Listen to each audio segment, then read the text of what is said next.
Morning friends. তো আমি আজকে সকাল সকাল ঘুম থেকে উঠেছি। সকাল সকাল ঘুম থেকে উঠে পর এখন আমি দাঁত ব্রাশ করবো আর রান্নাবান্না করবো। রান্নাবান্না করে আমাকে আবার দেখতে হবে। তো তাড়াতাড়ি করে আজকে একটা ভালো একটা রেসিপি করবো। তো সেই রেসিপিটা তোমাদের সঙ্গে শেয়ার করবো। তো চলো দেখতে থাকো। তো সৌম ওইদিকে ঘুমাচ্ছে আর ছেলে উঠে পড়তে চলে গেছে। আমি ওইদিকে ভাত বসিয়েছি আর মাছ, মানে যে রেসিপিটা করবো ভোলা মাছের আর সর্ষে দিয়ে, তো সেটাই তোমাদের সঙ্গে শেয়ার করবো। তো এখন আমি দাঁতটা ব্রাশ করে নিই, তারপরে দেখাচ্ছি। চলো।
তো আমার মুখ ধোয়া এখানে কমপ্লিট হয়ে গেছে। তো চলো এখন গিয়ে মাছটাও ভাজি।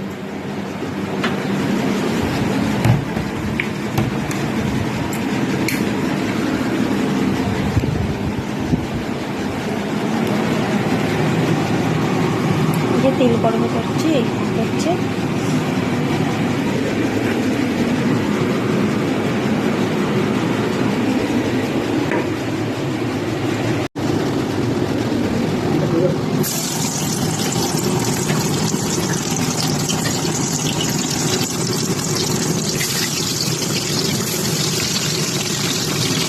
তো এইদিকে হচ্ছে ভাত আর মাছ ভাজাটা হোক, আর আমি এদিকে পেঁয়াজ আর রসুন কেটে নিচ্ছি। আর সরষেটা 2 প্যাকেট নিচ্ছি। 4 প্যাকেট নিয়েছিলাম, 2 প্যাকেট খাওয়া হয়ে গেছে আর 2 প্যাকেট সর্ষে আছে। ওই 2 প্যাকেট সর্ষে এখন ভিজিয়ে রাখবো, ভিজিয়ে রেখে ওই মাছের ঝোলে দিয়ে দেবো। চলো দেখি না।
দেখো মিক্সিতে আমি পেঁয়াজ আর রসুন হচ্ছে একসঙ্গে কেটে নিয়েছি।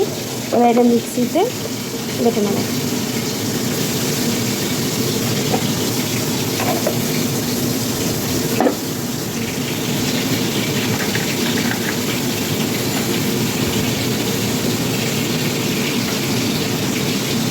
একটু জল না দিলে না ঠিক মতন টেস্টটা হয় না আর কি, সেই জন্য একটু জল দিয়ে নিলাম আমি। এবার এটাকে আস্তে আস্তে গুঁড়িয়ে নেবো। ঠিক আছে, এক হাতে ক্যামেরা আছে তো আমি দেখাতে পারছি না। আমি এটাকে ব্লেন্ড করে তারপর তোমাদের সঙ্গে কথা বলছি।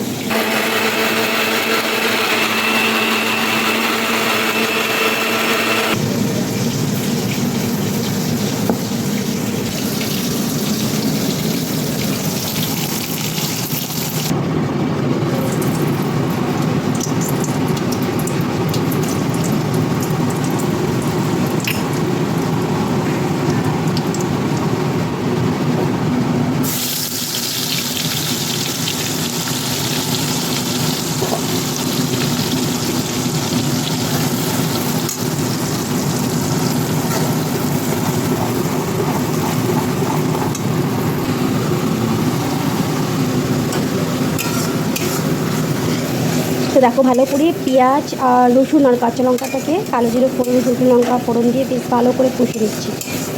জানেন না, একটা পেঁয়াজের কাঁচা কাঁচা গন্ধ বেরোয়, সেটা আমার একদমই ভালো লাগে না। তো সেই জন্য বেশ ভালো করে একদম কষে নিলাম। কষে নেওয়ার পর এবার এখানে আমি ভিজিয়ে রেখেছিলাম সর্ষে বাটা, মানে সর্ষের গুঁড়োটাকে বেশ পেস্ট করে নিয়েছি। দেখো কী সুন্দর হয়েছে, দেখো।